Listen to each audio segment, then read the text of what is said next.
नमस्कार दोस्तों, भारत एक सोच देख रहे हैं आप। दोस्तों, लोकसभा के 3 चरणों का मतदान हो चुका है। अब बारी है चौथे चरण के रण की। इस चरण में यूपी की 13 सीटों पर मतदान होना है।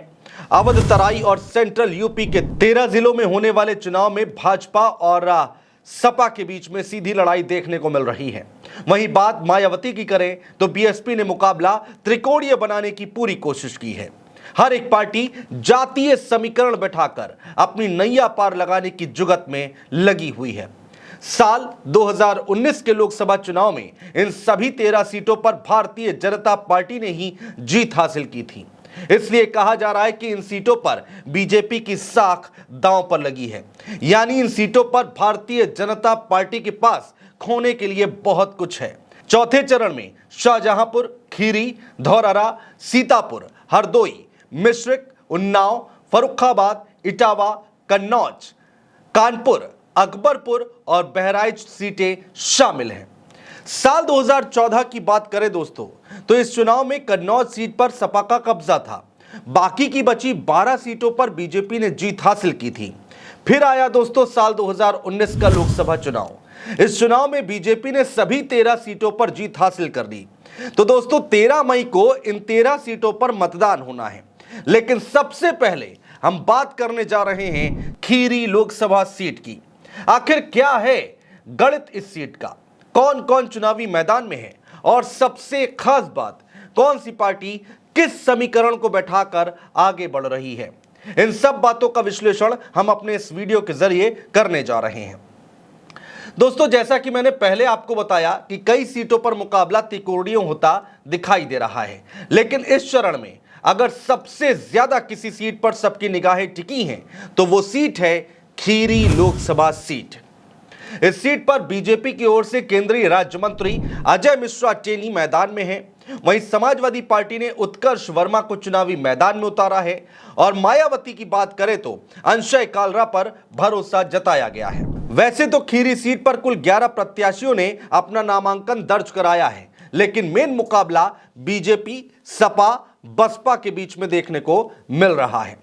अजय मिश्र टेनी की बात करें तो लगातार 2 बार जीतकर केंद्र में मंत्री रहे हैं और इस बार जीत की हैट्रिक लगाने की पुरजोर कोशिश की जा रही है। जीप से कुचलकर हुई किसानों की मौत के बाद टेनी पहली बार जनता की अदालत में जा रहे हैं। दोस्तों, ये चुनाव इसलिए भी खास है क्योंकि इस बार के चुनाव में यह भी तय हो जाएगा कि क्या खीरी की जनता उन्हें उस घटना के लिए जिम्मेदार मानती है या फिर नहीं। अगर टेनी चुनाव जीतते हैं तो केंद्र सरकार के पास यह कहने का मौका जरूर होगा कि अजय मिश्र टेनी को मंत्रिमंडल से बाहर ना करने का फैसला सही था। दोस्तों, आपको याद होगा किसान आंदोलन के दौरान विरोध प्रदर्शन में थार जीप से कुचलकर किसानों की मौत हो गई थी। किसानों के ऊपर थार चढ़ाने के मामले में टेनी के बेटे आशीष मिश्रा आरोपी हैं। विपक्ष इस मुद्दे को हाथ से नहीं जाने देना चाहता। विपक्ष ने जोर शोर से टेनी की उम्मीदवारी को किसान बेल्ट में मुद्दा बनाया हुआ है। वहीं दोस्तों, अजय मिश्र टेनी के लिए एक और मुसीबत दिखाई दे रही है, वो है पार्टी के अंतर्कलह। दरअसल दोस्तों, खीरी सीट में 5 विधानसभा सीटें आती हैं: सदर, गोला, पलिया, श्रीनगर, निघासन। जिनमें से पलिया के विधायक है रोमी साहनी, गोला गोकर्णनाथ के विधायक है अमन गिरी, निघासन के विधायक हैं शशांक वर्मा, जो कि नाराज बताए जा रहे हैं। ये तीनों विधायक नाराज बताए जा रहे हैं और यह भी कहा जा रहा है कि बड़ी रैलियों में इनका ना मौजूद रहना अपने आप में बड़े संकेत दे रहा है। यह अजय मिश्र टेनी के लिए आने वाले वक्त में घातक साबित हो सकता है। चलिए दोस्तों, आगे बढ़ते हैं, बात करेंगे समाजवादी पार्टी की। दूसरी ओर समाजवादी पार्टी ने भी इस बार नए चेहरे उत्कर्ष वर्मा को टिकट दिया है। उत्कर्ष वर्मा की कुर्मी समाज में अच्छी खासी पकड़ मानी जाती है। इसके साथ ही मुस्लिम समाज का भी उत्कर्ष वर्मा को अच्छा समर्थन मिलता हुआ दिखाई दे रहा है। उत्कर्ष वर्मा भी लगातार अपने क्षेत्र की जनता के बीच जा रहे हैं और अपने पक्ष में वोट देने की अपील कर रहे हैं। तिकुनिया हिंसाकांड की याद सिख समुदाय को दिला रहे हैं। दोस्तों, एक तरफ बीजेपी के अंदर से नाराजगी सामने आ रही है तो वहीं सपा भी इससे अछूती नहीं है। समाजवादी पार्टी उम्मीदवार के लिए दिक्कतें खड़ी हो रही हैं रवि वर्मा की नाराजगी से। अब रवि वर्मा कौन है वो भी हम आपको बताते हैं।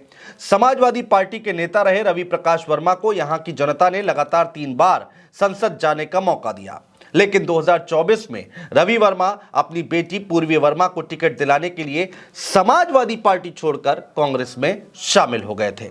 लेकिन यह सीट गठबंधन में सपा के खाते में चली गई और रवि वर्मा ने रैलियों से दूरी बना ली। कहा जाता है कि रवि वर्मा कुर्मी समाज में अच्छी पकड़ रखते हैं और उनकी नाराजगी यहां पर विपक्ष के लिए घातक साबित हो सकती है। चलिए दोस्तों, अब बात करते हैं मायावती के उम्मीदवार की। बीएसपी ने इस सीट से अंशय कालरा को उम्मीदवार बनाया है, जो कि पंजाबी समाज से आते हैं और पश्चिमी उत्तर प्रदेश में इनका व्यवसाय है। अंशय कालरा भी लोकसभा का पहला चुनाव लड़ रहे हैं। उनकी जनसभा में भी काफी अच्छी खासी भीड़ देखने को मिल रही है।